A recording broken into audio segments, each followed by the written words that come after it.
Mesdames, Messieurs, chers amis, bonsoir. Notre conférencier ce soir, vous êtes très connu, puisqu'il intervient très souvent dans des émissions de radio comme France Culture, RFI, Common Sound, FM, Radio, etc. Toujours sur un thème qui lui est cher, à propos de l'URSS et de la Russie. Il intervient également à la télévision, comme dans l'émission C'est dans l'air, 28 minutes et autres, et ce depuis fort longtemps. Jean Radvani a un palmarès assez impressionnant. Est agrégé de l'université en géographie, diplômé de russe à l'ENALCO. Il a soutenu sa thèse de doctorat d'État en géographie en 1985, intitulée « Régions et pouvoirs, contraintes spatiales et politiques régionales en URSS », sous la direction de Jean Drèche, pour ceux qui l'ont connu. Dès 1992, il a créé et longtemps dirigé l'Observatoire des États post-soviétiques à l'ENALCO et a co-dirigé le Centre de recherche Europe-Asie, équipe d'accueil agréée par le ministère français de la Recherche, de 2014 à 2018. À plusieurs reprises, il a dirigé le département de Russie à l'ENALCO. Il a été membre du conseil scientifique de Leibniz, Institut for Länderkunde en Allemagne, membre à diverses périodes des comités de rédaction et revues Post-Soviétic Geography USA, Committee également, revue d'études comparatives d'Est en Ouest, et je ne fais que citer que quelques exemples. Entre 2008 et 2012, il a été directeur du Centre d'études franco-russes de Moscou. Aujourd'hui, il est professeur émérite des universités à l'ENALCO. Et ce n'est qu'un abrégé. Vous mesurez donc toute l'étendue de ses compétences, car Jean Radvani est à la fois géographe, géopoliticien, et il est spécialiste depuis de nombreuses années dans l'étude des questions régionales et nationales en Russie, dans l'espace aujourd'hui post-soviétique et en particulier le Caucase. Il est l'auteur de très nombreux articles et ouvrages sur ces différents États, mais il est aussi historien du cinéma et a dirigé plusieurs grandes rétrospectives de films soviétiques et post-soviétiques au Centre Georges Pompidou et au Festival de La Rochelle. Il est président de l'association Rivage Russie Événements et organise depuis 2016 le Festival du cinéma Quand les Russes à Paris et en Île-de-France. Ses publications sont extrêmement nombreuses. Je ne retiendrai que quelques-unes, Jean, tu m'excuseras.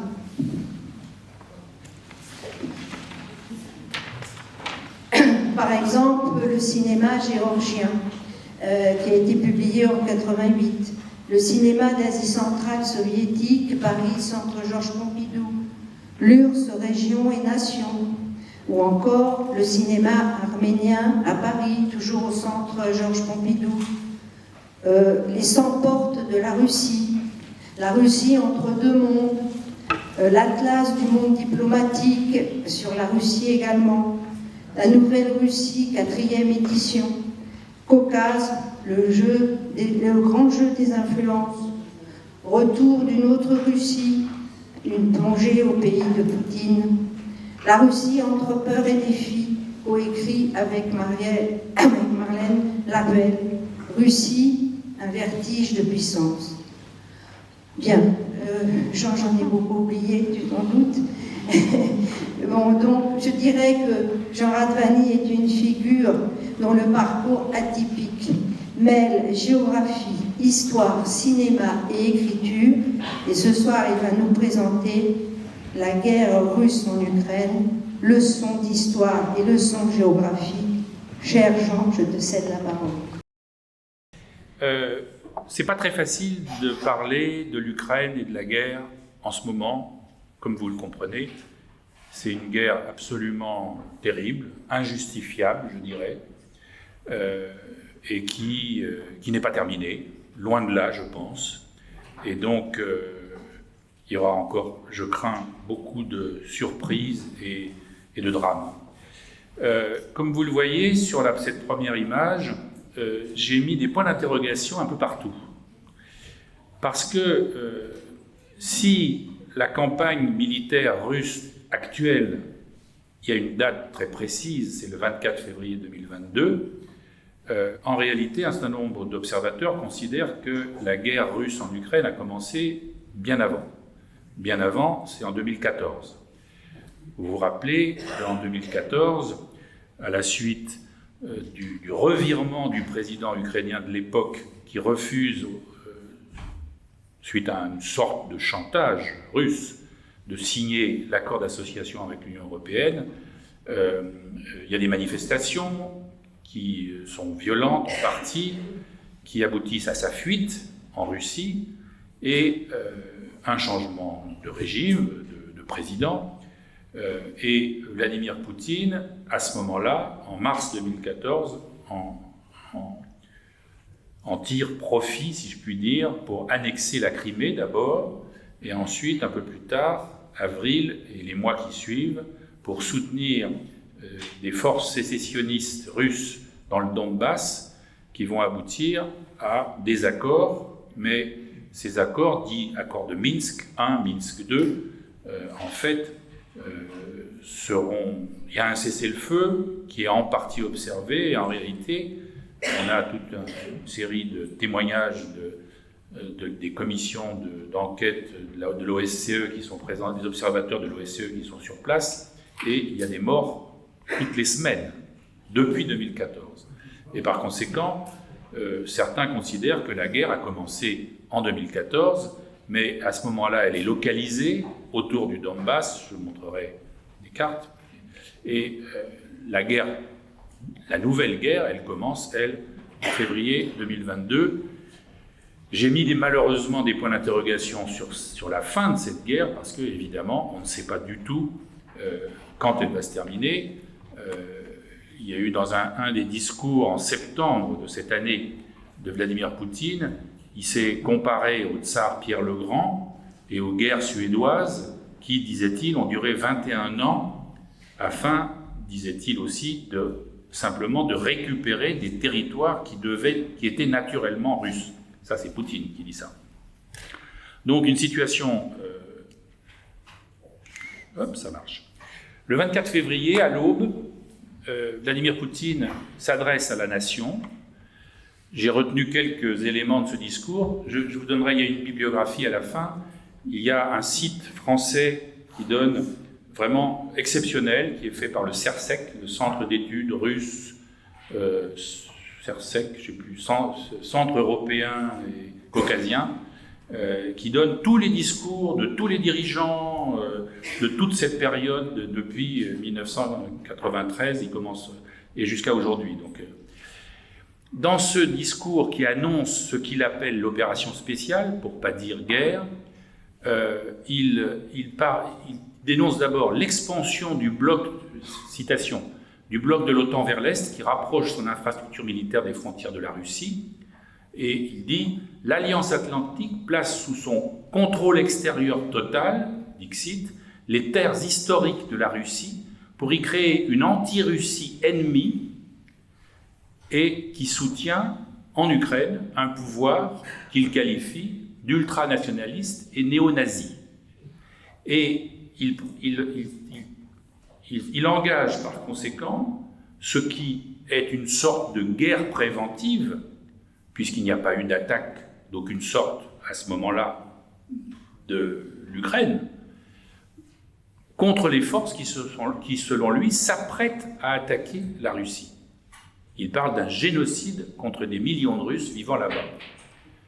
Il évoque alors le traité d'assistance qui lie son pays aux deux républiques populaires, la République populaire du Donetsk et la République populaire de Luhansk, qu'il vient tout juste de reconnaître 2 jours avant.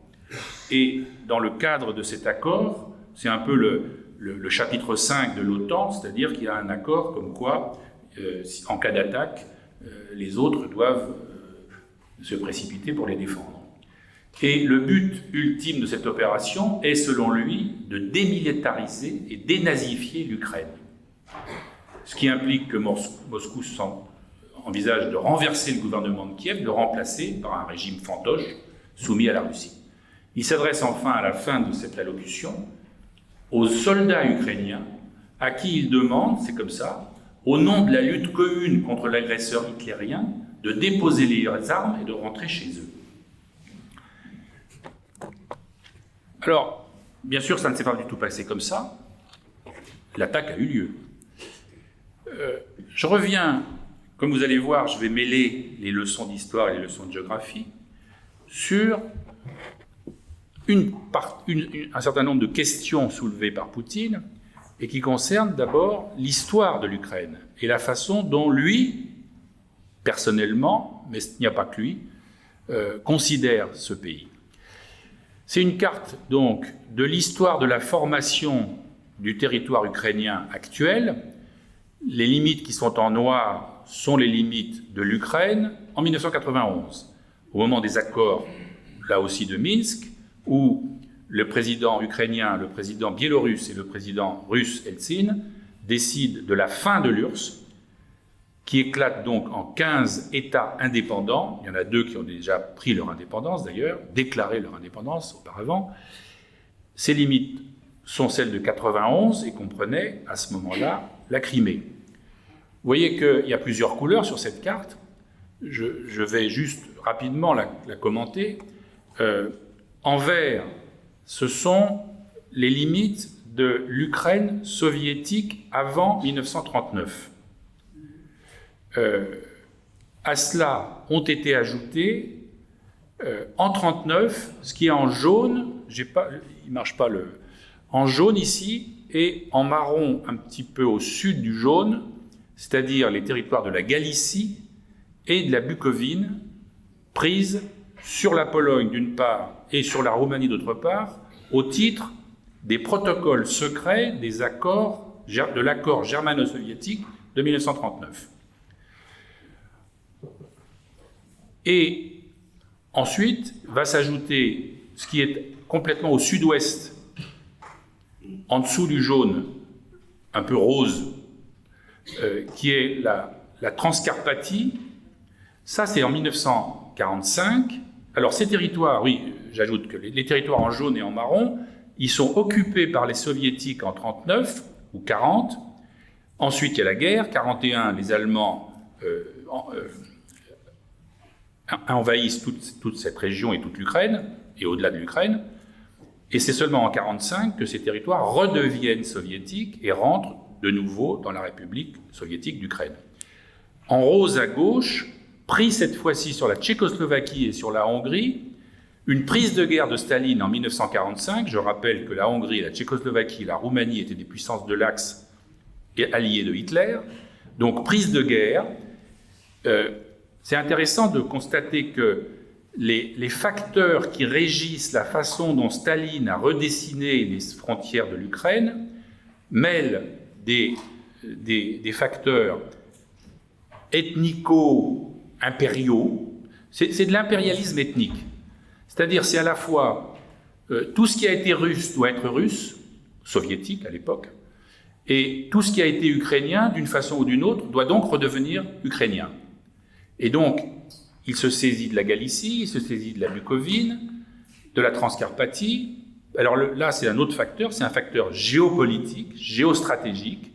Ça lui permet de prendre le contrôle des cols des Carpates et de prendre le contrôle, par conséquent, des routes les plus favorables par lesquelles, aujourd'hui, passe une partie des gazoducs, des oléoducs, des chemins de fer, etc., entre l'Ukraine et l'Europe orientale, en l'occurrence Slovaquie, Hongrie, Roumanie. Dernier ajout, c'est la Crimée, 1954, cette fois-ci c'est pas Staline, c'est Khrouchtchev, qui, alors officiellement, pour célébrer le tricentenaire 1654 du traité qui va permettre au tsar d'accaparer l'Ukraine, 1654, des chefs cosaques qui luttent contre la tutelle polonaise demandent au tsar de les aider à éloigner les Polonais. Et selon Khrouchtchev, pour célébrer cette date, il offre à l'Ukraine soviétique la Crimée, qui auparavant, jusqu'en 1954, était faisait partie de la République de Russie. En fait, il y a deux logiques. Il y a une logique, là aussi, stratégique. Simplement, la Crimée, il n'y a pas de pont à l'époque. La Crimée, tous les transports terrestres, l'électricité, une partie de l'eau, les chemins de fer, les routes passent par l'Ukraine. Et par conséquent, la logique géographique, c'est que le territoire de la Crimée revienne à l'Ukraine. On est à l'intérieur de l'URSS. Les frontières des républiques n'ont pas une grande importance, c'est des frontières théoriques. On est dans le même pays. Et personne n'imagine qu'un jour, l'Ukraine ne sera plus soviétique et que l'URSS cessera d'exister. Il y a aussi une donnée ethnique, c'est-à-dire que la Crimée est largement, très majoritairement peuplée de Russes, d'autant plus que Staline, en 1944, a déporté tous les Tatars, plus d'autres minorités qui étaient sur place en Crimée, ce qui fait que pratiquement, on a plus de 80% de Russes et une vingtaine de pourcents d'Ukrainiens. Et donc, ça permet à Khrouchtchev de renforcer la présence russe au sein de la République soviétique d'Ukraine. Au passage, disons, l'Ukraine a perdu une petite bande de territoire qu'on voit ici, elle est en vert clair avec des petits, entre les pointillés violets là et la ligne noire, vous voyez une longue bande de territoire vert clair, c'est la Transnistrie dont on parle beaucoup. Histoire singulière, puisque c'est une bande de territoire que Staline, en 1924, prélève sur l'Ukraine pour créer, à l'époque, on est en 24, la Moldavie n'existe pas, elle a été intégrée à la fin de la Première Guerre mondiale par la Roumanie. Et Staline, qui veut garder l'existence d'une république moldave, crée de toutes pièces, à partir d'un petit bout très allongé de territoire ukrainien, une république autonome moldave. Et à la fin de la guerre, il laisse cette petite bande de terre à la Moldavie. Elle est peuplée essentiellement de Russes et d'Ukrainiens. Ça lui permet, là encore, d'équilibrer la population de la Moldavie roumaine, qui n'est pas forcément très philo-soviétique.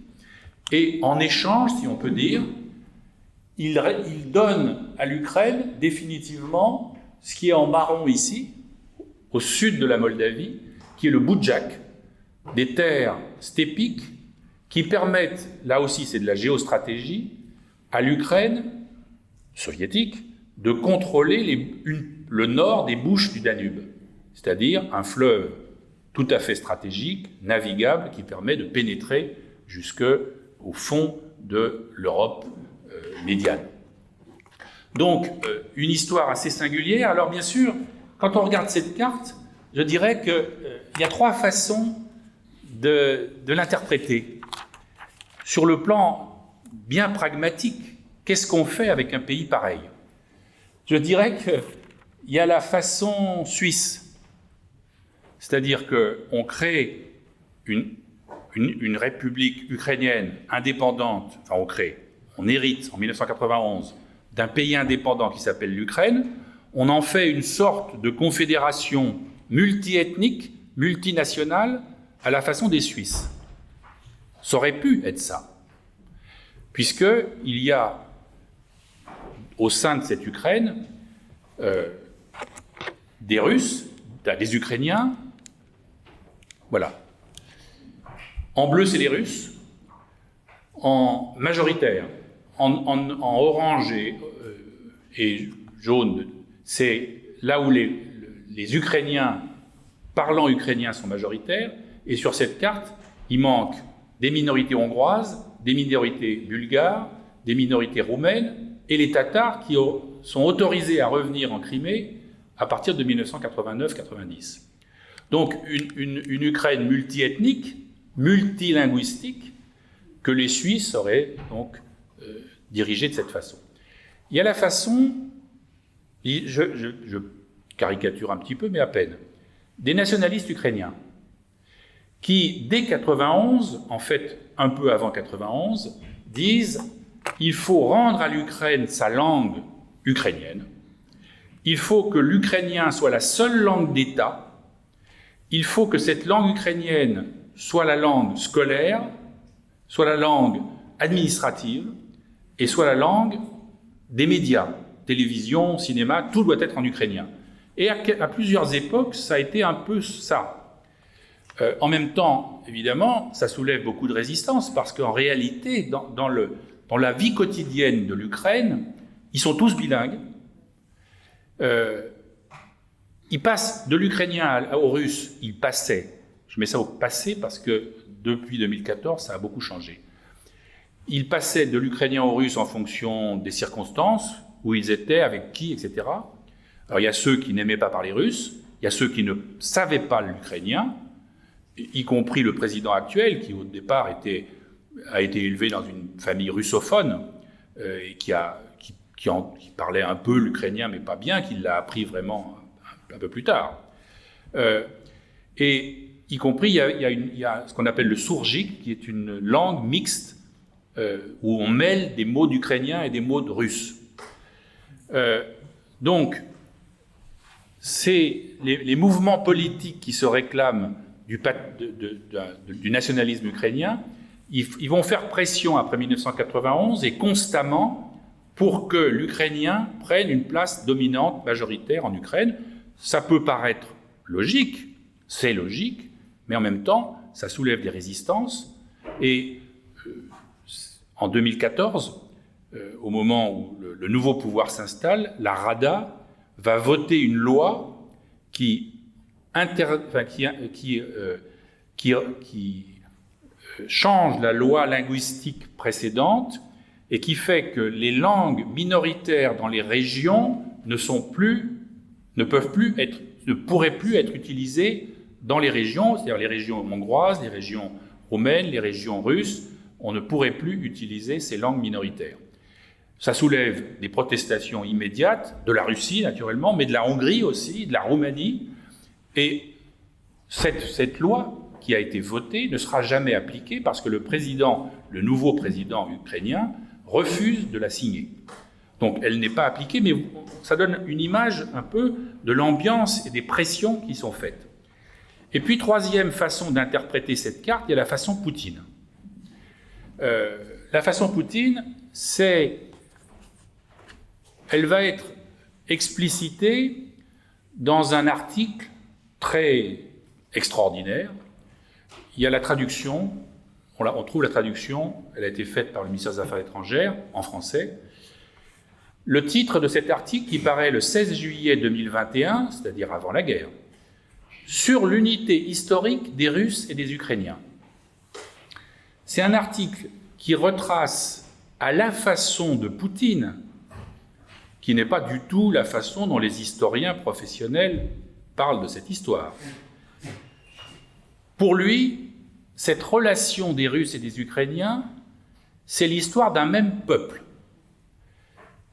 Et c'est la politique nationale soviétique qui a scindé la grande nation russe, Dixit, un peuple trinitaire composé de grands Russes, de petits Russes, les Ukrainiens, et de Biélorusses.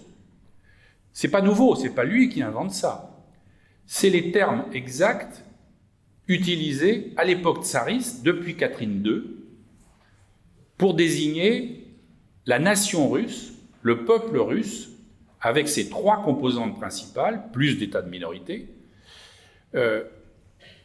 Великий Русь, la grande Russie, les grands Russes, Малые Russie, les petits Russes, ukrainiens. On utilise ce terme de petits Russes dans toute la littérature de la fin du XIXe siècle. Et les Biélorusses, Russie blancs, les Russes blancs. L'Ukraine moderne, dit Poutine, serait entièrement le fruit de l'ère soviétique, créée dans une large mesure, dit-il, aux dépens de la Russie historique, qui aurait été ainsi dépouillée d'une partie de ses territoires. Donc, le texte entier reflète un courant de pensée ancien, important, qu'il remet à l'ordre du jour, qui est celle d'un des courants de pensée nationaliste russe, comme quoi il y a une filiation entre la Rousse, que certains traduisent par Russie ancienne, d'autres par Ruthénie, pour ne pas faire l'assimilation. Et les Ukrainiens insistent sur le fait que la Rousse ancienne, au Xe, XIe siècle, n'était pas la Russie, mais était un autre État, dans d'autres frontières, avec une autre composition ethnique, et qui ne peut pas être l'origine de la Russie actuelle. Mais Poutine, volontairement, fait cet amalgame. Il n'est pas le premier à le faire. Je rappelle les termes de Solzhenitsyn dans un opuscule qu'il avait publié en français, il a été publié en 90.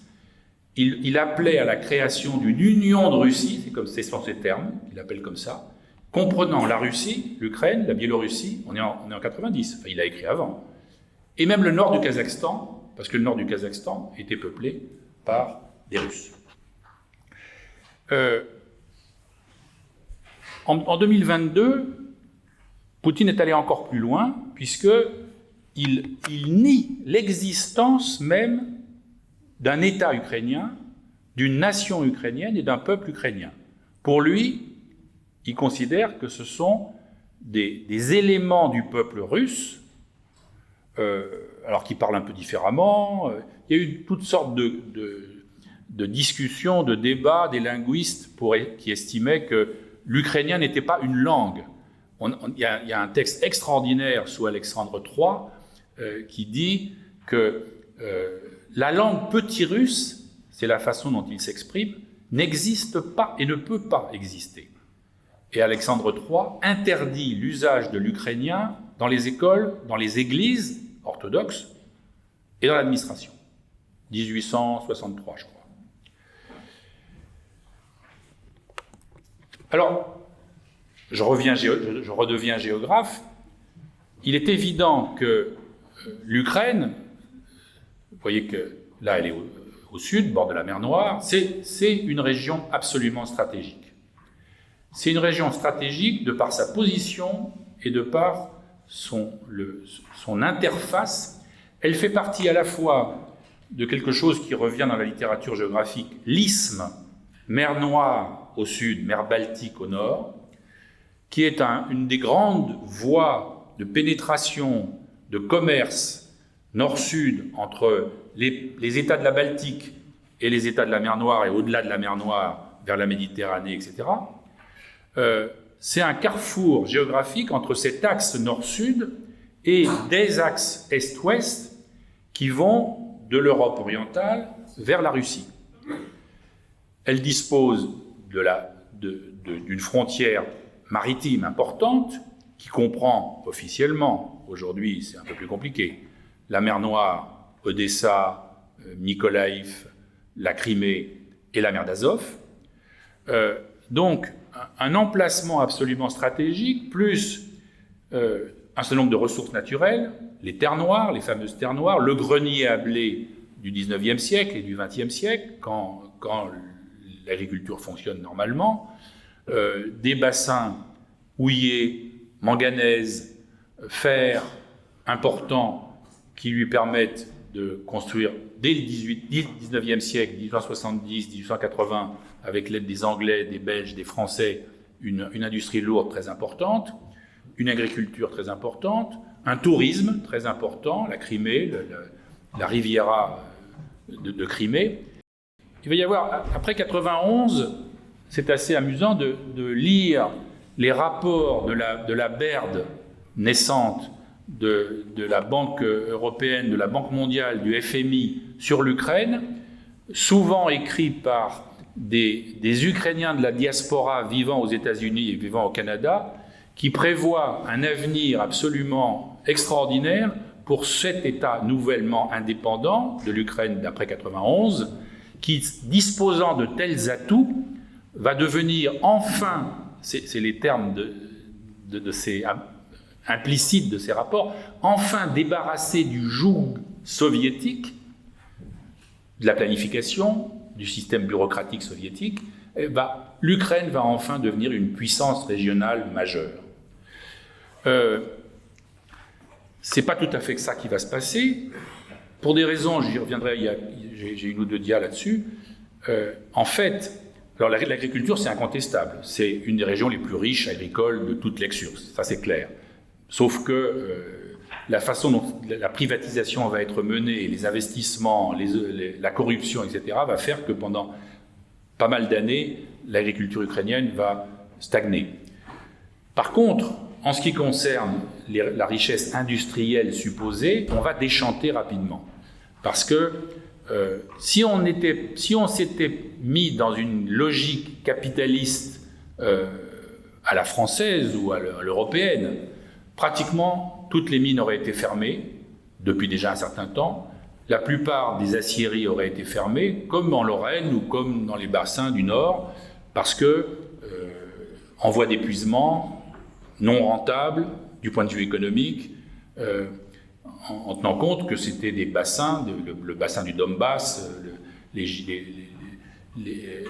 datait des années 1870-1880, de la fin du XIXe siècle. Donc, en fait, et d'autre part, on va se rendre compte très vite que c'est très difficile ces industries étaient de type soviétique, c'est-à-dire avec des types de fonctionnement, de gestion qui ne correspondaient absolument pas aux conditions du marché, qui s'ouvre et qui devient, en Ukraine, en Russie aussi d'ailleurs, et pour les mêmes raisons, il va y avoir une crise très importante, et l'Ukraine va connaître une des crises les plus fortes des 15 États post-soviétiques. Et donc, on va se trouver dans une situation très compliquée, d'autant plus compliquée qu'il y a ce phénomène des oligarques et de la corruption qui va prendre des proportions très importantes. L'Ukraine est de ce point de vue-là, dans les classements internationaux, placée encore moins bien que la Russie. Et donc, il va y avoir une dépossession et des dérives de cette richesse supposée au détriment, finalement, du pays.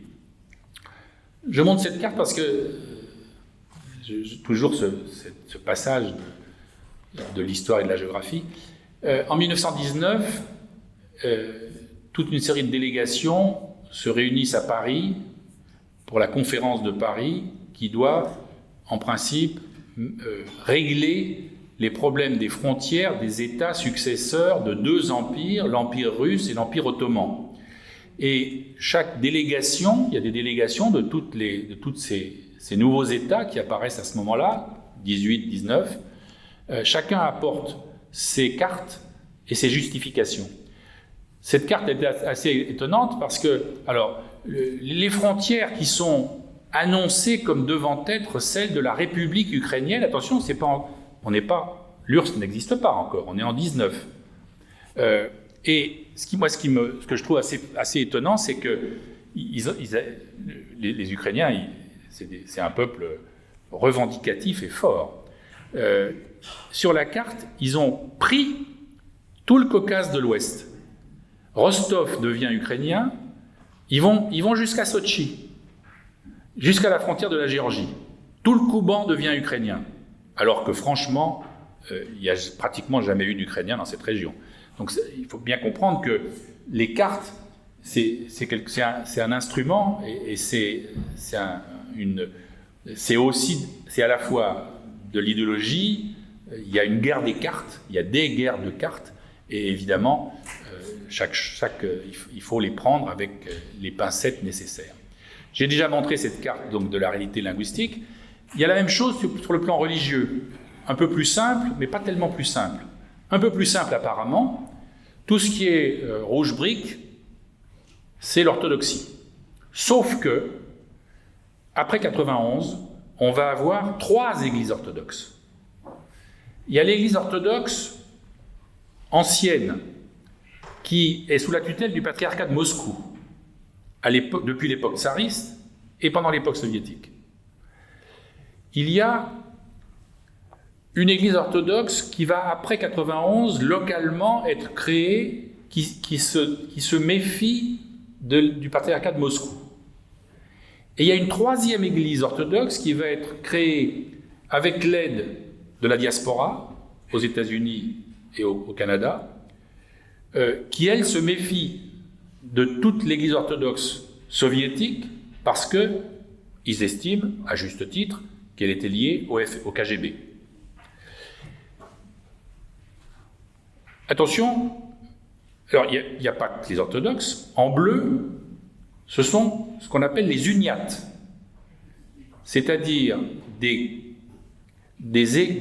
chrétiens orientaux qui, quand cette région, il s'agit de la Galicie, quand cette région était sous la dépendance polonaise ou hongroise, se sont tournés vers le Vatican. C'est-à-dire qu'ils acceptent la tutelle du Vatican tout en ayant des rites un peu différents. Parfois, on les marque comme catholiques. En fait, ce ne sont pas des catholiques, ce sont des uniates. Et il y a des différences, il y a un certain nombre de différences entre les deux. Les hachures orange, c'est les protestants. J'avoue qu'au début, ça m'a étonné, cette carte, cette présence des protestants. J'ai vérifié. Et en fait, dans toutes les régions d'Ukraine, il y a entre 20, 30, 40% de protestants. Il faut bien mesurer ça, parce que ça fait partie des choses dont pratiquement on ne parle pas. C'est l'intrusion. Alors, il y a des luthériens, des églises protestantes anciennes dans l'Empire tsariste. À Saint-Pétersbourg, il y a une église luthérienne pratiquement sur la perspective Nevski. Pierre le Grand avait autorisé cette église. Mais là, il s'agit en grande partie d'autre chose. Ce sont des nouveaux protestants, des nouvelles églises protestantes, surtout américaines, qui apparaissent de plus en plus. Les pentecôtistes, les évangélistes, très puissants, très riches, qui interviennent de façon massive et qui jouent un rôle aussi en Russie et en Ukraine. Et enfin, en bas, en Crimée, la religion musulmane, puisque les Tatars sont musulmans, et quand ils sont rentrés de leur exil déportés d'Asie centrale, ils ont recréé des mosquées. En mars 1991, Gorbatchev organise un référendum. La question qui est posée, c'est: voulez-vous maintenir l'existence de l'URSS rénovée? Il veut transformer l'URSS, changer les rapports, en particulier entre Moscou et les républiques. Vous voyez les résultats. En vert, c'est ceux qui disent oui, majoritairement. Alors, attention, il y a plusieurs républiques qui refusent d'organiser ce référendum. Les États baltes, la Géorgie, l'Arménie refusent d'organiser le référendum. Ils sont en rouge. La Moldavie aussi. L'Ukraine organise le référendum. Et ça donne ceci. Tout ce qui est en rouge, c'est majorité de oui. Et vous voyez que ces majorités sont très confortables. En vert, il y a 4 régions qui disent non, majoritairement. Et de beaucoup. C'est toutes les régions qui appartenaient à la Pologne, qui sont majoritairement ukrainophones. C'est là qu'il y a les uniates. C'est-à-dire, c'est le cœur des régions ukrainiennes et qui ont, dans toute la période, joué un rôle très important dans toutes les manifestations pour une Ukraine indépendante, séparée de Moscou, qui se défie de Moscou, et on voit apparaître ça dès mars 1991, et à ces 3 régions s'ajoute la capitale, Kiev. Kiev qui vote à plus de 65% pour le non. Le 1er décembre 1991, il y a un nouveau référendum, cette fois-ci pour l'indépendance de l'Ukraine. C'est ce vote du référendum ukrainien de l'indépendance qui va déclencher la réunion qui a lieu une semaine après à Minsk, qui va dissoudre l'URSS. Vous voyez que là, toute la carte est verte. La Crimée, les gens de Crimée votent à 54% pour l'indépendance. Tout le Donbass oriental, qui est aujourd'hui en guerre, 80, 83, 90% de vote pour l'indépendance. Et ça fait partie, incontestablement, des erreurs d'appréciation extraordinaires de Poutine en février 2022. Et ça, évidemment, ça renvoie à toute une discussion qu'on peut avoir sur les informations qu'il avait et l'idée qu'il s'est faite qu'il n'y avait pas de nation ukrainienne, qu'il n'y avait pas de peuple ukrainien, et que les Ukrainiens n'attendaient qu'une chose, c'est de passer de nouveau sous la tutelle russe. On utilise souvent les cartes électorales parce qu'effectivement, pendant toute une période, les Ukrainiens sont profondément divisés. Il y a ceux qui sont plutôt pour maintenir de très bonnes relations avec la Russie, et il y a ceux qui sont pour essayer de s'en dégager. Et ça donne des cartes de ce type. Ça, c'est les élections présidentielles de 1994. Voilà les élections présidentielles de 2004. 2004, c'est la révolution orange. C'est-à-dire, les élections sont organisées, premier tour, deuxième tour. La population est furieuse parce qu'ils considèrent qu'elles sont truquées. Il y a d'immenses manifestations à Kiev et dans beaucoup de villes qui réclament l'annulation des élections. Et ils réclament suffisamment fort pour que le tribunal, je ne sais plus comment ça s'appelle, supérieur, annule le vote. On fait un troisième tour, et ça, c'est les résultats du troisième tour, qui sont remportés. Mais on voit à quel point, dans ces conditions, l'Ukraine continue d'être divisée. Alors attention, parce que c'est pas parce qu'on est pour maintenir des relations proches avec la Russie qu'on est forcément pour la fin de l'indépendance, comme on l'a vu. Simplement, en réalité, moi, j'ai toujours dit que pour que l'Ukraine se développe de façon harmonieuse et réelle, elle avait besoin de bonnes relations et avec la Russie et avec l'Union européenne. Malheureusement, c'est pas comme ça que ça a tourné, mais donc on est dans cette situation de clivage très important. En même temps, quand on regarde, il y a une vie politique très, très compliquée, chaotique en Ukraine. Parce qu'il y a ce facteur qui joue un rôle très important. Ceux qui veulent plutôt être du côté russe, ceux qui veulent être plutôt du côté de l'Union européenne, en tenant compte qu'il y a des pressions économiques des deux côtés, qu'il y a des ouvertures économiques des deux côtés, et que les Russes, ils utilisent une stratégie bien particulière. Ils proposent à l'Ukraine, comme ils ont proposé à la Biélorussie, à la Géorgie, à l'Arménie, des soi-disant bonus. C'est-à-dire qu'ils proposent aux Ukrainiens, par exemple, des prix d'achat de leur gaz russe ou de leur pétrole russe qui sont 2, 3, 4 fois inférieurs aux cours mondiaux. Sauf que c'est un bonus qui n'est pas gratuit. C'est-à-dire que les Russes, Moscou, il s'agit d'Eltsine, c'est lui qui a mis en place ce système, puis Poutine, et Poutine, ça va vite se dégrader, ils attendent quelque chose en échange. En échange, ils attendent que l'Ukraine, que les dirigeants ukrainiens,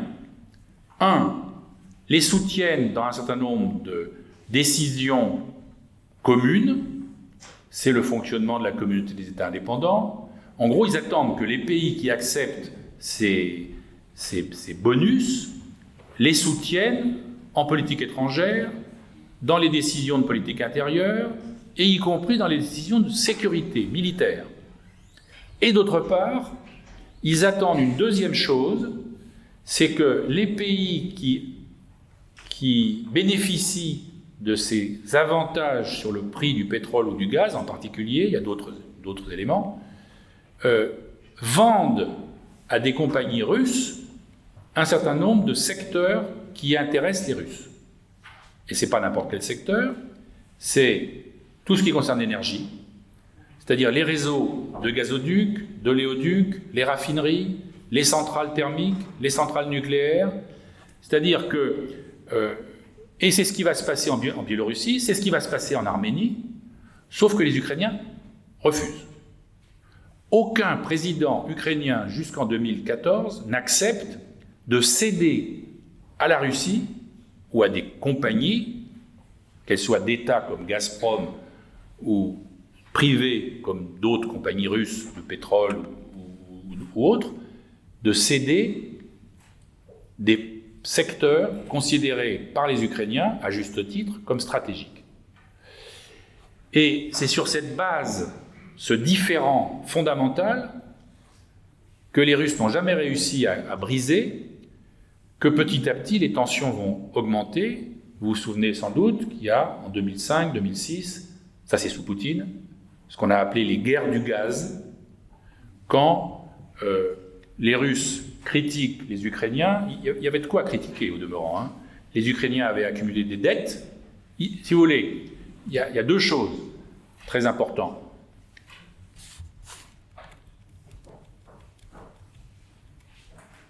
Vous voyez tous les gazoducs et les oléoducs qui passent de Russie, ils viennent de Sibérie occidentale, ils viennent du nord de la Russie, qui traversent l'Ukraine, il y en a aussi en Biélorussie, plus au nord, et qui vont vers l'Union européenne, puisque l'essentiel du gaz et du pétrole russe vendu va à l'Union européenne.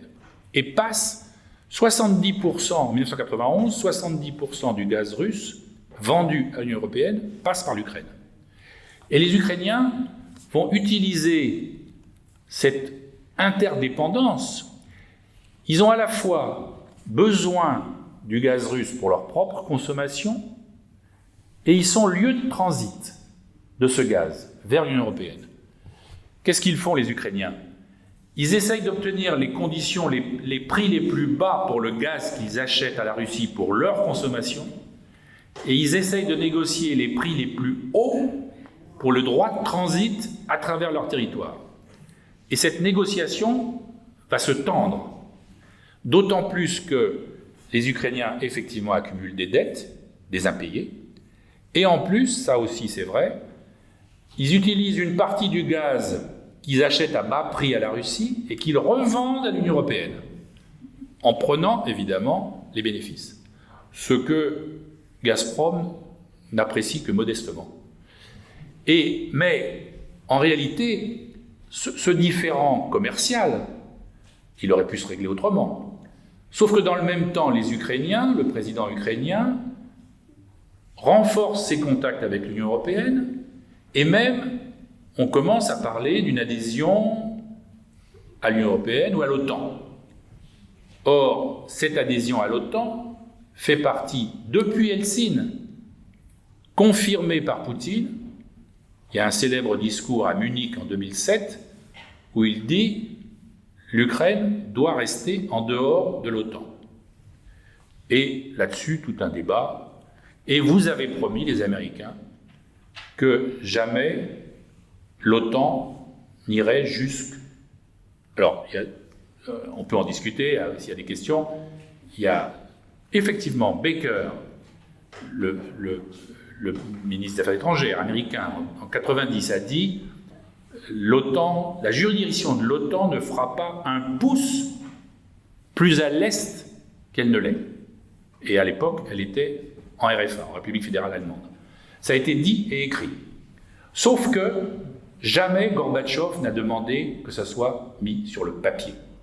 Il n'a jamais demandé qu'il y ait des conditions précises à l'abandon du pacte de Varsovie et à la réunification allemande.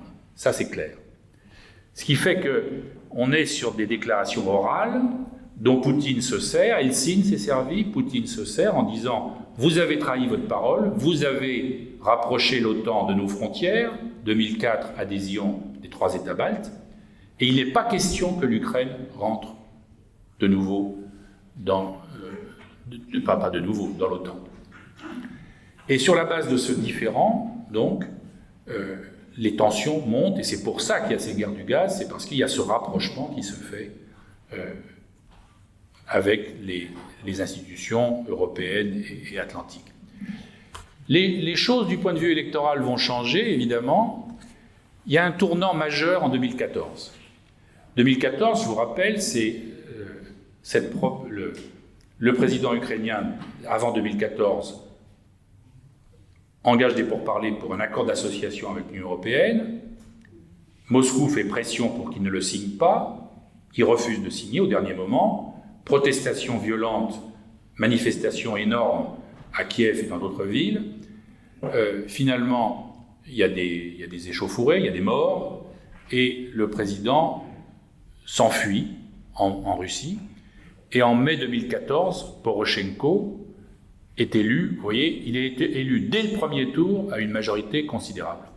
Et on passe dans un autre système annexion de la Crimée, guerre dans le Donbass oriental, et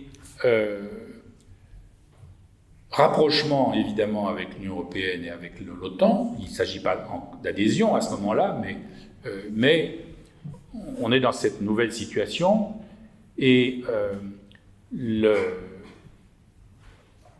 les Russes donc occupent une partie du Donbass oriental. C'est clair que pour Poutine, l'annexion de la Crimée et cette guerre au Donbass oriental, c'est une façon aussi d'empêcher l'adhésion à l'OTAN, puisque, en principe, pour adhérer à l'OTAN, il ne peut pas y avoir de région contestée.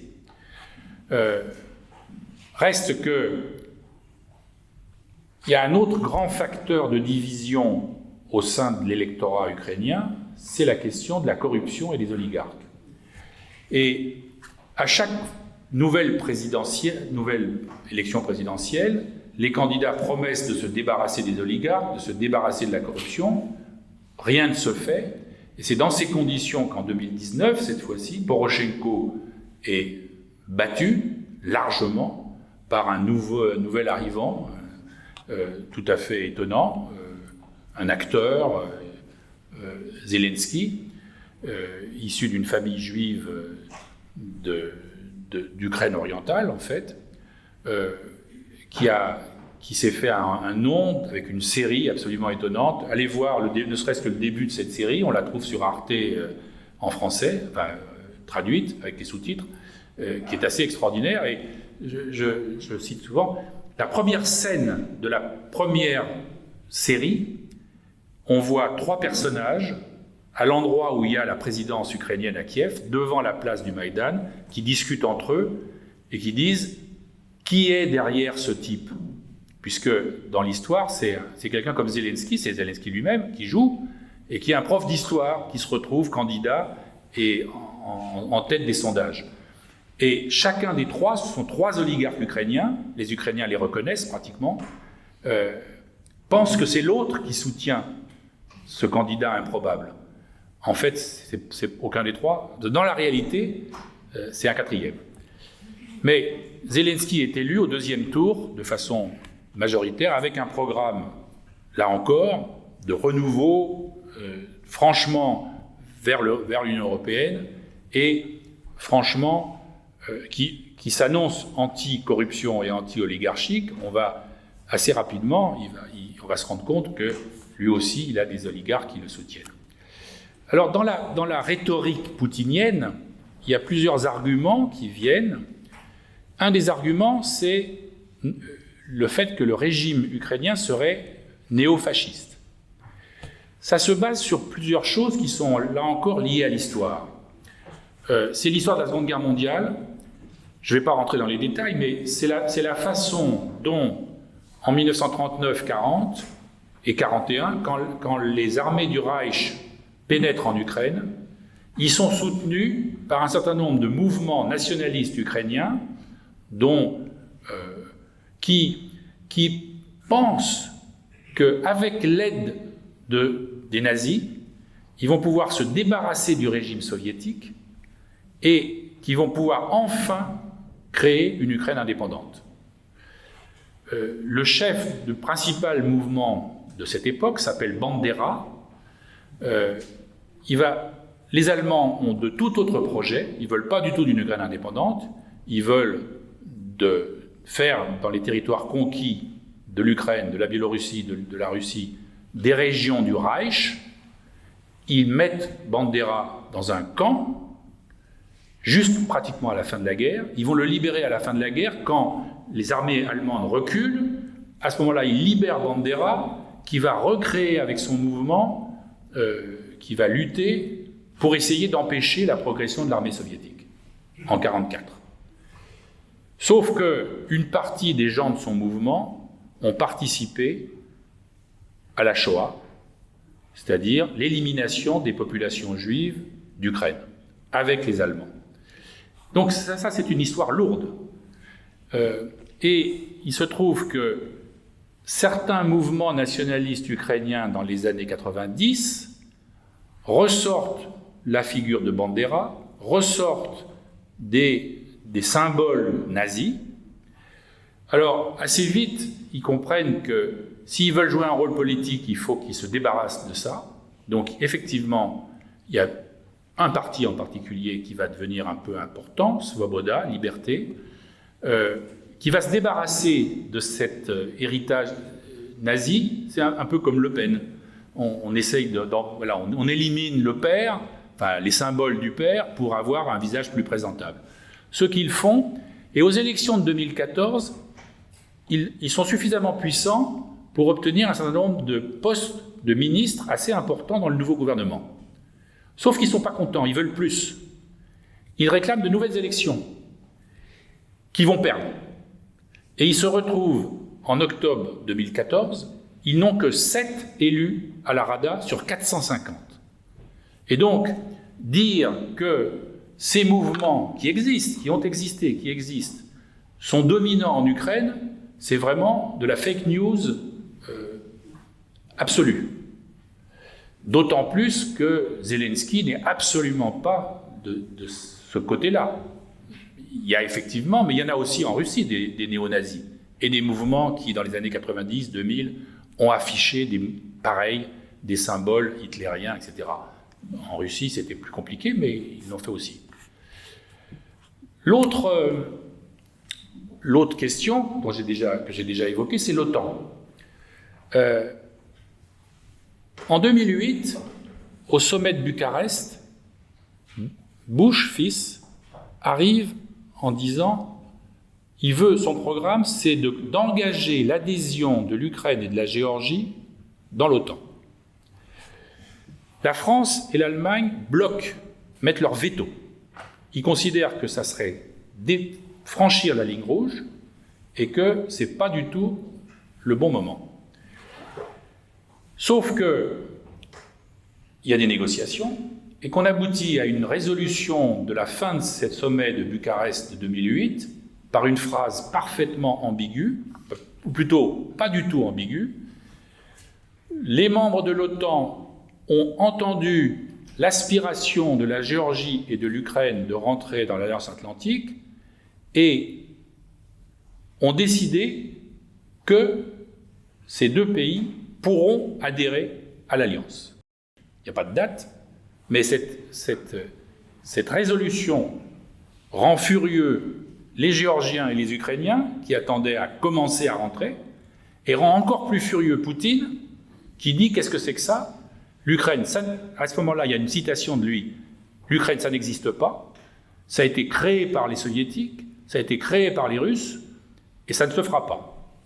Et il met cette ligne rouge, effectivement, comme un des principes de la stratégie. Alors bien sûr, il ne s'agit pas du tout de justifier l'injustifiable. Il y a, dans la décision prise en février 22 de mener cette guerre, il y a quelque chose qui sort de notre logique, disons. Et c'est pour ça que la plupart des commentateurs, des observateurs et des hommes politiques ne croyaient pas que cette guerre soit possible. Ce qui est assez étonnant, c'est que les Américains, il y a eu un article tout à fait étonnant dans le Washington Post qui relate l'histoire de la façon dont les Américains ont essayé de prévenir leurs alliés que la guerre était imminente. Ça commence en août 2021. Ils sont déjà, à ce moment-là, avec les informations qu'ils ont, persuadés qu'il va se passer quelque chose.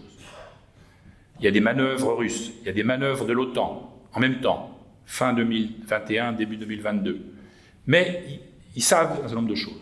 Il y a des préparations qui sont en train de se faire. Ils préviennent Zelensky. Zelensky ne les croit pas. Ils préviennent les Français, les Anglais, les Allemands, qui ne les croient pas. Jusque pratiquement à la veille de la guerre. Il y a autre chose qui joue un rôle important. Après 2014, on n'a pas beaucoup d'éléments là-dessus, mais là aussi, il y a un article du Washington Post qui raconte pourquoi l'armée ukrainienne a si bien résisté. Semble-t-il, dès 2015-2016, un peu secrètement, 3 membres de l'OTAN, pas les moindres, les Américains, les Canadiens et les Anglais, commencent à former une vraie armée ukrainienne. C'est-à-dire à réformer l'armée qui était un peu de type soviétique, à l'armer réellement avec des armes, à commencer à l'armer avec des armes modernes, mais surtout à former des officiers, des soldats d'une armée nouvelle. Si bien que, quand en février 2022-24, l'armée russe attaque l'Ukraine depuis la Biélorussie vers Kiev, depuis les régions du Donbass oriental vers l'ouest, et depuis la Crimée vers Kherson, ils n'ont pas du tout en face d'eux la même armée que celle qu'ils ont vaincue au Donbass en 2014. En 2014, ils ont assez facilement gagné cette guerre du Donbass. Attention, pas complètement. Ils avaient déjà essayé de prendre Mariupol, ils n'ont pas réussi en 2014. Mais là, ils se retrouvent face à quelque chose. Vous vous rappelez la citation de Poutine que j'ai indiquée tout à l'heure. Il pensait, visiblement, l'état-major russe pensait que l'armée russe allait être accueillie à bras ouverts, ou en tout cas avec une certaine neutralité, et qu'on allait vers une guerre éclair qui permettrait à la Russie de gagner rapidement, de renverser le gouvernement de Zelensky et de mettre à la place autre chose. Ce n'est pas du tout ça qui se passe. Parce que tous les calculs sont faux. Les Ukrainiens, depuis 2014, sont devenus une vraie nation, que l'annexion de la Crimée les a mobilisés autour d'une nation ukrainienne indépendante, hostile à la Russie, de plus en plus hostile à la Russie, et disposant d'une armée moderne et surtout qui fonctionne d'une toute autre façon que l'armée russe. C'est-à-dire une armée où les principes on peut dire démocratiques, enfin autant qu'on puisse être démocratique dans une armée, mais les rapports entre le commandement et les soldats, la façon d'envisager les choses sont tout à fait différentes de ce qui se passe dans l'armée russe, d'une part, disposant d'un soutien massif de la population et disposant d'une aide américaine extraordinaire. En particulier sur deux terrains, les armes, qui petit à petit vont devenir de plus en plus importantes, avec les autres, avec les Polonais, avec les Anglais, etc., et un peu les Français, et le renseignement. C'est-à-dire que c'est clair, il y a des conseillers américains, je ne sais pas combien il y en a, on saura peut-être un jour. On sait maintenant qu'en 2008, quand Saakashvili a attaqué l'Ossétie du Sud, il y avait au ministère de la Défense géorgien 130 conseillers américains. Alors, je ne sais pas combien il y a de conseillers américains en ce moment. Enfin, c'est clair qu'ils donnent toute l'information en temps réel, satellite, etc., ce qui a permis, comme vous avez suivi, je ne sais plus où c'est, aux Ukrainiens de faire reculer l'armée russe de Kiev, de Kharkov, et encore plus récemment de Kherson et du Donbass du Nord. Alors, c'est une guerre terrible. Une guerre... il est évident que les crimes de guerre se sont multipliés. Je ne veux pas établir de parallèle, mais des crimes de guerre, quand il y a des guerres, il y en a.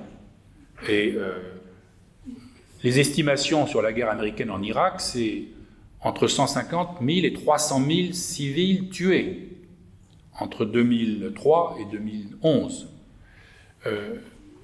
Mais par contre, il n'y a eu que 5 000 membres de la coalition qui sont morts, américains surtout, 4 800. Là, on n'a aucun chiffre. On a des chiffres, mais qui sont certainement... On a des chiffres russes, on a des chiffres, peu de chiffres russes sur les pertes russes, on a des chiffres ukrainiens sur les pertes russes, on ne sait pas la réalité, ces pertes sont massives, c'est clair. Cette guerre d'un autre âge, et avec ces crimes de guerre absolument insupportables, entre deux soi-disant frères orthodoxes, a été largement condamnée. Mais attention, 2 cartes. Le vote à l'Assemblée générale du 2 mars 2022, En vert, les pays qui ont condamné. En rouge, il y en a 5, les pays qui ont refusé, qui ont dit non à la résolution de condamnation. Russie, Biélorussie, Corée du Nord, Érythrée, Syrie. 35 abstentions, dont pas mal de pays, dont la Chine, dont l'Inde, c'est ceux qui sont en jaune. Et 12 non-participations. Condamnation très générale, sauf que ça, c'est la carte des pays qui ont appliqué les sanctions occidentales contre la Russie. En bleu. C'est le camp occidental. Tous les autres, avec des justifications diverses, ont refusé d'appliquer les sanctions. Donc on comprend que c'est ce conflit absolument terrible. Je pense que, malheureusement, j'ai pas de pronostic, je suis pas militaire et je lis pas dans le marc de café. Mais je crains, vu ce qui se passe en ce moment, Poutine a échoué. Il n'a pas pu renverser le gouvernement de Zelensky, grâce à la résistance extraordinaire du peuple ukrainien, aidé par la coalition occidentale. Sauf que, puisqu'il n'a pas réussi à renverser ce gouvernement et à faire quelque chose comme la Biélorussie, au fond, quelque chose de l'ordre du pouvoir en Biélorussie, il est en train systématiquement de détruire l'Ukraine. Il en a pris des bouts, la Crimée, le Donbass, le référendum sur les 4 régions. Il a déjà perdu une partie de la région en question qui est censée être russe aujourd'hui. Et il est en train de détruire les installations électriques, l'eau, le chauffage. Et donc, je ne sais pas ce qui va se passer cet hiver, mais je crains qu'on ait beaucoup de surprises encore. Ça va être une situation intenable pour les Ukrainiens, parce que j'ai entendu dans une émission, quelqu'un a dit, mais à Leningrad, pendant les 900 jours, on a résisté, etc. Sauf qu'il y a eu énormément de morts, qu'il y avait le blocus. Or là, il n'y a pas le blocus, et donc les gens, je pense, ils ne vont pas rester.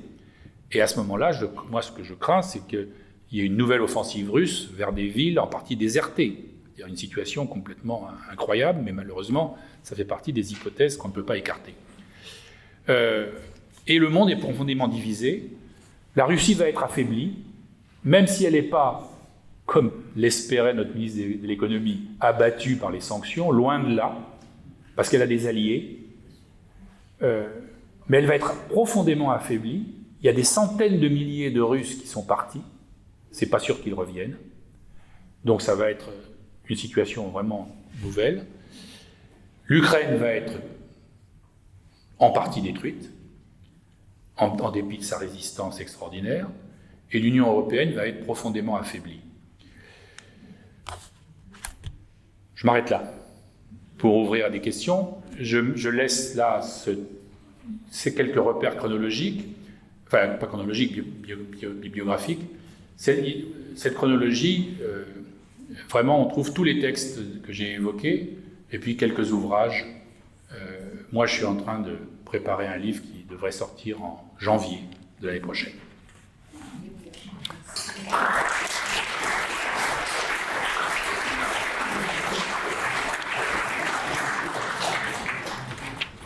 Merci beaucoup Jean pour cette vision géopolitique qui nous ouvre des horizons malheureusement pas très réjouissants sur le futur de l'Ukraine, mais qui nous interroge tous, et je pense qu'il y a plein de questions qui trottent dans les têtes.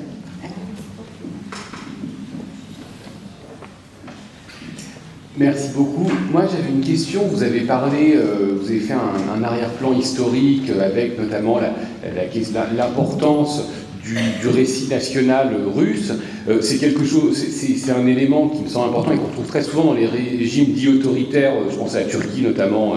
Alors, moi, j'ai toujours un problème à savoir quelle est la réalité. Est-ce que véritablement, qu'on parle de Vladimir Poutine, qu'on parle de Recep Tayyip Erdogan, qu'on parle d'autres dirigeants catalogués comme autoritaires vus d'Europe, est-ce que finalement ce discours, ils sont véritablement habités par ce discours et par cette idée de retrouver des frontières historiques, réelles ou même fantasmées, ou est-ce que finalement c'est une sorte d'argument pour mettre en place une sorte de mouvement populaire derrière eux et faire accepter des considérations qui sont très souvent très géopolitiques, finalement, comme vous l'avez tout à fait bien montré. Je pense qu'il y a plusieurs aspects. Il y a un aspect ancien. Si vous voulez, quand on lit, il a fait plein de discours depuis 2021. Il est obsédé par l'Ukraine. Il y a quelque chose là de très particulier. Mais les Russes sont obsédés par l'Ukraine parce qu'ils ont un rapport qui n'est pas tout à fait sain. Il y a une sorte de rapport d'appartenance, de tutelle, impérialiste, ethnique. Il y a une obsession et l'idée que, au fond, les Ukrainiens, c'est des bouseux, c'est des... Voilà. Quand il y a un Ukrainien qui dépasse, il devient russe. C'est Bulgakov, c'est Gogol, je dis ça, il y en a qui écrivaient en russe, il y en a qui écrivaient en ukrainien, mais si c'est un grand écrivain, il est russe, il n'est pas ukrainien, même s'il est né en Ukraine. Il y a ça. Il y a le fait que, je pense, et ça, là, c'est une sorte de, je ne sais pas si c'est une maladie, mais visiblement, Poutine pensait qu'il allait être le 3e grand tsar russe. Après Pierre le Grand, enfin après Catherine II, Pierre le Grand, et il y aurait Vladimir le Reconstructeur, ou Vladimir le Rassembleur des terres russes. Il y a de ça, de toute évidence. Et puis il y a des aspects vraiment... je pense qu'on mesure mal, et c'est pour ça que ça rentre dans l'opinion publique russe. Il y a, depuis 1991, les chocs qu'ont subis les Russes sont considérables. Choc économique, choc psychologique, la fin de l'URSS, la fin d'un système idéologique extrêmement fort et très autoritaire. Donc, il y a ce choc psychologique.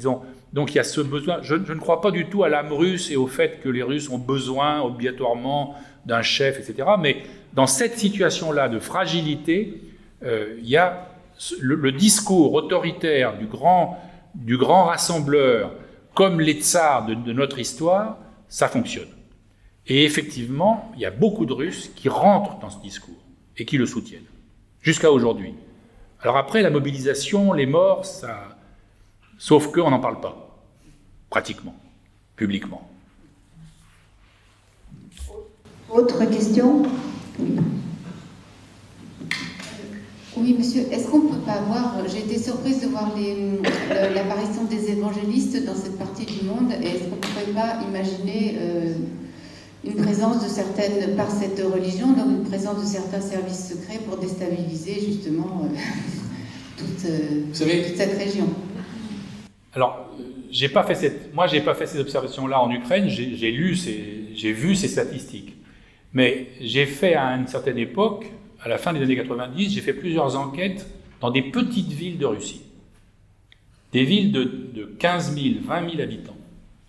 Dans chacune de ces petites villes, à la fin des années 90, il y avait des églises évangélistes ou pentecôtistes implantées avec de l'argent, avec des hommes qui distribuaient. Alors, attention, pourquoi ils ont acquis une telle influence? L'Église orthodoxe, elle est bizarre, elle est sclérosée, complètement sclérosée. Elle s'occupe de ses paroissiens, mais elle ne s'occupe pas de la société, d'une certaine façon. Et ces églises évangélistes, pentecôtistes, etc., quand ils arrivent quelque part, ils s'occupent de tout le monde. Ils ont des programmes sur l'alcoolisme, des programmes scolaires, ils distribuent des manuels en russe, c'est-à-dire qu'ils ont une politique, une stratégie. Alors que parmi eux, il y ait des agents infiltrés, j'en suis absolument persuadé. Et les premiers à réagir à ce moment-là en Russie, ça a été le patriarcat. Le patriarcat, à ce moment-là, a demandé à Helsinki de modifier. Gorbatchev avait fait passer une loi sur la liberté de conscience. Vraiment un chamboulement par rapport au système soviétique. Le patriarcat, en 1996, a demandé à Helsinki de modifier cette loi pour la rendre plus ferme, en particulier contre les églises nouvelles étrangères. Ce qui fait qu'en Russie, ils ont pratiquement bloqué les évangélistes. Il y a pas mal de pays où ça passe, c'est pas comme ça que ça se passe. Et pas seulement en ex-URSS, Brésil, États-Unis et autres. C'est quelque chose dont on ne parle pas beaucoup, mais qui, à mon avis, va jouer un rôle dans le monde d'aujourd'hui. Oui, autre question? Oui, compte tenu de la sympathie qu'attire la cause ukrainienne, est-ce qu'on n'a pas tendance à prendre nos désirs pour des réalités et surestimer la force de l'Ukraine? Parce que quand on regarde la carte, bon, la zone nord de Kherson a été récupérée, mais on ne sait jamais qu'un repli stratégique pour pouvoir se replier derrière une ligne solide qui est celle du Dniepr. Et quand on regarde toute la ligne de front, actuellement la pression, notamment d'un gauche et de l'autre, est plutôt au profit de l'armée russe. Sans compter, bien entendu, tout le déluge de missiles qui arrivent sur la pauvre Ukraine. Donc, est-ce que véritablement l'Ukraine est prête à reprendre la Crimée le mois prochain, comme certains l'ont annoncé? Moi, je ne suis pas militaire, et je suis prudent. Il y a un certain nombre de faits. Là, c'est de l'ordre de la géographie. La population de l'Ukraine, c'est 40 millions. La population de la Russie, c'est 140. Il y a un réservoir militaire qui est absolument inégal. Alors, incontestablement, l'armée ukrainienne est mieux organisée. Elle a bénéficié de l'aide occidentale, elle bénéficie d'armements sophistiqués qui savent utiliser. Donc c'est des plus, ça, qui leur a permis de faire un certain nombre de choses. Sauf que je crains que sur le long terme, ils aient un énorme problème d'hommes. Alors on sait qu'il y a je ne sais pas combien, il y a des Polonais qui sont sous uniforme ukrainien et qui se battent, et quelques autres étrangers. Mais enfin, c'est pas significatif. Les Russes ont fait... Alors, eux, les Russes, c'est pas facile, non. Il y a énormément de morts des deux côtés, incontestablement. On ne sait pas combien, vraiment. Les chiffres qui sont donnés, on ne sait pas. Mais c'est beaucoup, des deux côtés. Et ceux qui sont morts dans les premiers mois, c'était les meilleurs, les plus formés. Ceux qui viennent maintenant, ça va être en partie des réservistes qu'on n'a pas le temps de former réellement. Alors, le degré de formation va être plus élevé côté occidental, parce que vous avez vu, il y a eu différentes... L'OTAN organise la formation rapide, accélérée de soldats ukrainiens. Bien. Donc, ils seront un peu plus aguerris, j'imagine. Sauf que je crains qu'ils ne fassent pas le poids. La Crimée, c'est inatteignable. Il y a le Dniepr, ça c'est de la géographie. Et le Dniepr ne gèle pas dans cette partie. Le cours inférieur du Dniepr ne gèle pas. Donc ils ne pourront pas passer. Alors ils peuvent envoyer, ils ont déjà fait, il y a eu des attaques, il y a eu des missiles, il y a eu des bateaux qui ont essayé de rentrer dans le port de Sébastopol. Ils ont coulé quelques bateaux, mais... donc je ne pense pas qu'ils puissent prendre la Crimée, en tout cas pas dans cette phase-là. Je ne sais pas ce qui va se passer après, mais voilà. Donc moi, ma crainte est plutôt inverse, c'est-à-dire que en dépit des faiblesses, en dépit des aberrations du fonctionnement de l'armée russe, il faut dire qu'ils ont fait quelque chose. Ils pensaient vraiment qu'ils allaient gagner en une semaine. Parce qu'ils avaient un front sur 1600 km. D'un point de vue militaire, les militaires n'en reviennent pas. Enfin, les commentaires que j'en ai entendus. Le front est beaucoup plus resserré maintenant. Donc plus simple, avec en plus le Dniepr. Et rien ne dit que dans cet hiver, qui va être très très difficile pour les Ukrainiens, il n'y ait pas une attaque russe. Voilà. Donc, je ne suis pas du tout optimiste, y compris sur le plan militaire, en dépit de l'aide américaine, sachant qu'aucune armée de l'OTAN n'interviendra directement sur le territoire ukrainien. Ça, c'est à peu près exclu. Oui.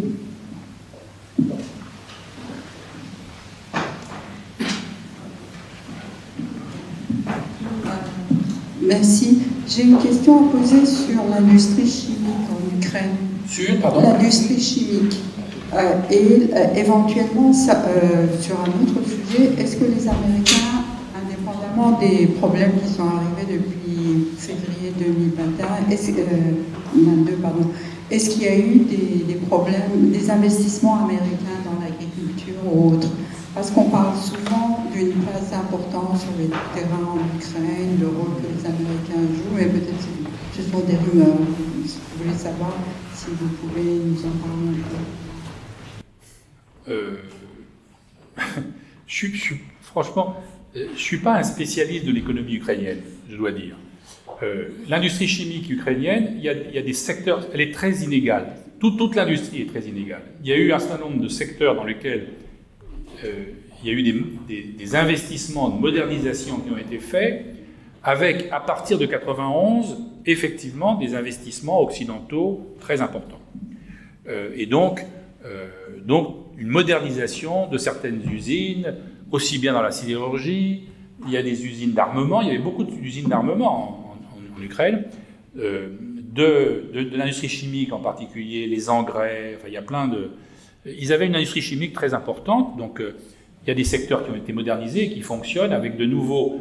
Ils ont quitté l'orbite russe et ils se sont engagés de plus en plus dans des échanges, des coopérations technologiques avec des Européens, avec des Américains aussi, Canadiens, parce qu'il faut tenir compte de cette diaspora très active aux États-Unis et au Canada, qui a donc cherché à investir en Ukraine. Et chinois, plus récents, mais pas mal d'investissements chinois, y compris en Ukraine. Quelle autre question? Oui, dans toute guerre, il y a des négociations pour la paix, ça se fait depuis des siècles. Alors, à l'heure actuelle, est-ce qu'il y a des négociations en cours, soit indirectes via la Turquie, ou bien par les églises, justement, par le Vatican, je ne sais pas. Qu'est-ce qu'on peut dire sur ces négociations de paix qui doivent forcément venir? Je dirais, globalement, pour l'instant, je répondrai non. Alors, il y a eu quelques tentatives de négociation à différents moments. Il y en a eu une directe avec des Ukrainiens et des Russes en Turquie. Il y a le rôle d'Erdogan, qui ont eu quand même quelques résultats. Par exemple, pour sortir les céréales et les engrais, etc. On a parlé récemment de quelques pas en avant, des rencontres, c'est pas tout à fait négligeable, hein, quand même. Le secrétaire à la défense américain, le responsable des services de la CIA ont vu leurs homologues russes, donc, et puis ils ont vu les Ukrainiens aussi, et on a parlé à ce moment-là que peut-être les Américains allaient faire pression pour... Mais pour l'instant, c'est clair, ni les Russes, ni les Ukrainiens ne veulent négocier parce qu'ils pensent qu'ils vont gagner la guerre, et les uns et les autres. Et dans ces conditions, on ne négocie pas. Attention, il ne s'agit pas de négocier la paix, il s'agit éventuellement de négocier un cessez-le-feu. Sauf que ni les uns ni les autres, pour l'instant, n'en veulent. Les Ukrainiens sont persuadés qu'ils vont continuer avec leur offensive à faire reculer les Russes, et les Russes continuent de dire « nous maintenons notre objectif et nous irons jusqu'au bout ». Dans ces conditions, il n'y a pas de négociation. Et les églises, alors, lisez, enfin c'est dramatique quand même. Les discours du patriarche sur cette guerre sont absolument dramatiques. Bon, il y a encore quelques questions, mais l'heure avance.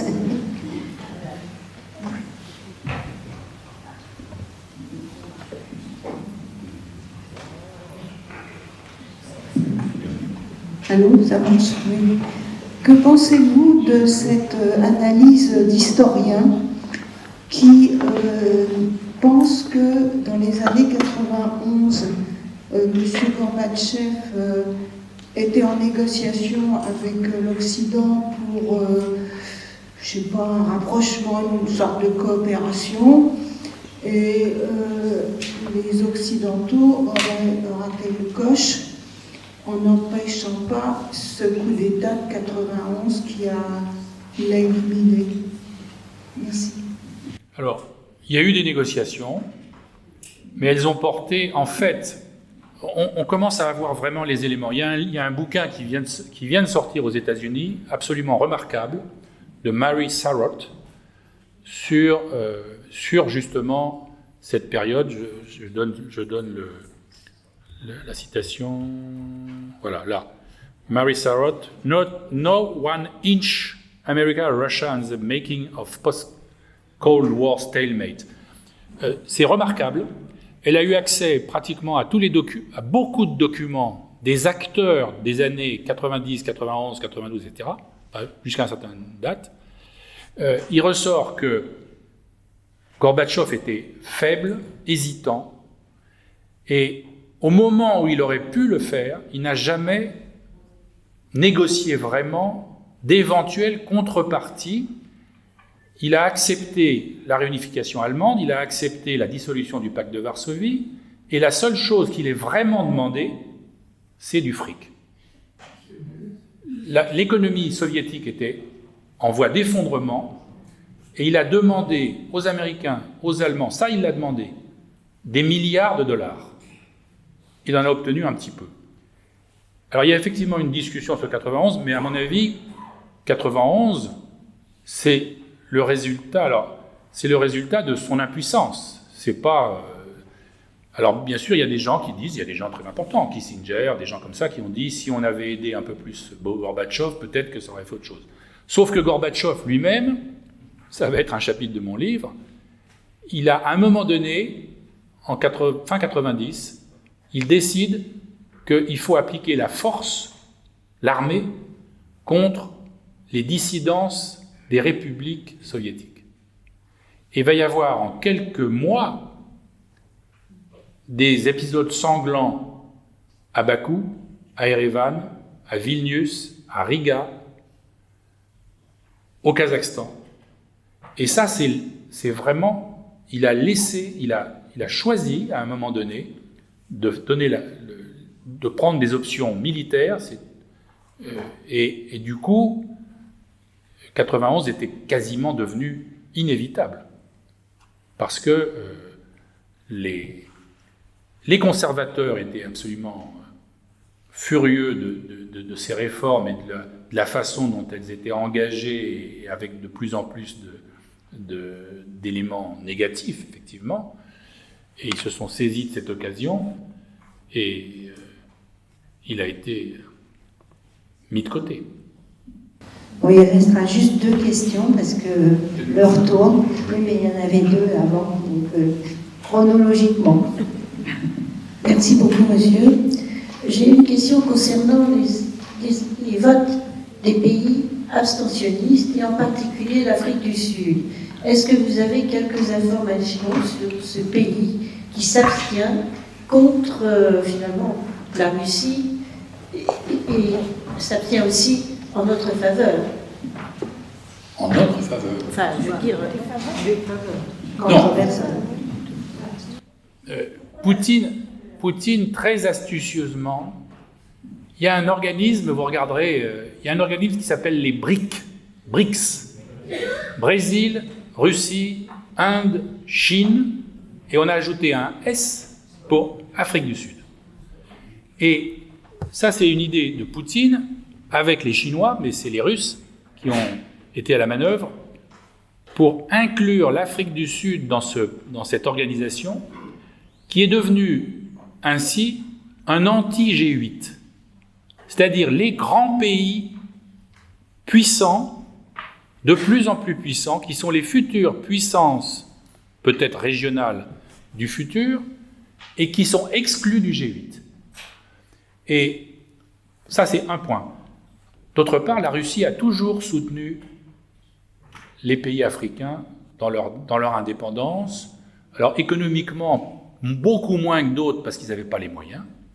Mais c'est extraordinaire. J'étais à une soutenance de thèse sur les relations entre la Russie et l'Éthiopie. La relation entre la Russie et l'Éthiopie date du 19e siècle. C'est-à-dire qu'ils ont une politique africaine qui est bizarre, elle est pragmatique, elle est volontariste, elle cherche à s'attirer des profits immédiats. Ils vont là où il y a des minerais intéressants, ils vont là où ils savent que les Français sont en difficulté ou que les Anglais sont en difficulté. Donc, mais au bout du compte, c'est pour ça que la plupart... Alors, il y a ça, et puis d'autre part, les pays africains sont profondément ulcérés par un certain nombre d'injonctions des anciens pays colonialistes ou des États-Unis qui n'étaient pas colonialistes, mais qui agissent d'une façon telle que la plupart des pays africains et des pays d'Amérique latine en particulier disent c'est des affaires de riches et donc on ne soutiendra jamais les États-Unis sur ce terrain-là. Il y a une dernière question.